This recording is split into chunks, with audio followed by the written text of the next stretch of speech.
Assalomu alaykum qadrdonlar, to'ri 2 sotixga joylashgan loyihamiz xudosi tayyor bo'ldi. Albomlarni chiqarib qo'ydik. Bu loyihamiz Qirg'izistonga xudosi ketadi. O'ta skromniy neoklassika uslubda tayyorlandi bu loyihamiz. Ko'rishingiz mumkin. Renderlarni ham kanalimizga joylashtirib boramiz. Holatda. Xo'p, demak, chizmalari bilan ham tanishtirib o'taman. Bu yerda hamma tomondan kerakli kadrlar olingan. Umumiy joylashuv mana shunaqa holatda joylashgan.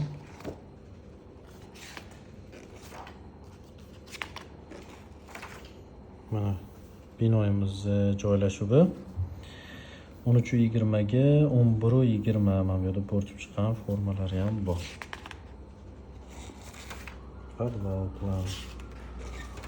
Birinchi qavat letniy kuxnya xonalarni joylashuvi juda mo'shni chiqqan bu proyektimiz.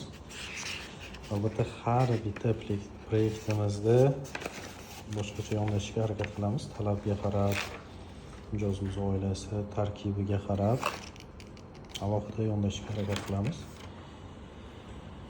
Katlovan chizmalari, podushka chizmalari, qurilishda kerak bo'ladigan barcha ma'lumotlarni berib ketishga harakat qilamiz va qurilish jarayonida xatoliklar bo'lmasligi uchun ko'rishingiz mumkin.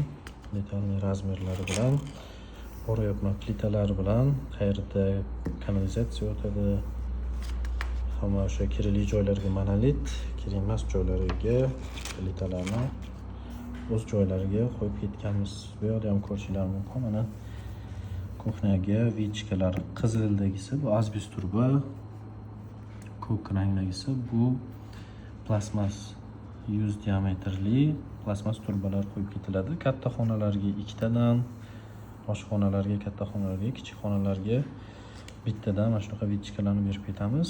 Sababi xonani havosi aylanib turishi uchun xona aynan mana shu vichkalardan nafas oladi. Xo'p, kimga xuddi shunaqa xizmatlar kerak bo'ladigan bo'lsa, aloqaga chiqamiz, xohlasa birgalikda ijod qilamiz. Razrezlari, mana balandliklar haqida ma'lumot bu proyektimizda poldan patologgacha 340 berganmiz. Podval 280 bo'lgan, talabga qarab odatda ko'pincha 3 metr ham beramiz. Ikkinchi qavat 330 bo'lgan. Tom yopma detalniy razmerlari bilan ko'cha fasad, glavniy fasad borchib chiqqan qismlari bilan mana shunaqa ma'lumotlarni berganmiz. Yon tomon fasadlar tomga bo'lgan, unchalik ko'z tushmagani uchun. Nechta oyna ketadi, qanaqa holatda va oxirida chegalarigacha beramiz. 1:2 masshtabda. Mana shundan qolib olib yasalsa, demak, hayotda ham o'sha 1:1 chiqishi uchun. Ya'ni siz proyektingizda boshqacha, hayotda qo'ygandan keyin boshqacha bo'lib qolmaydi o'sha. Bu yerda raqamlari turibdi, chegalari va fasadda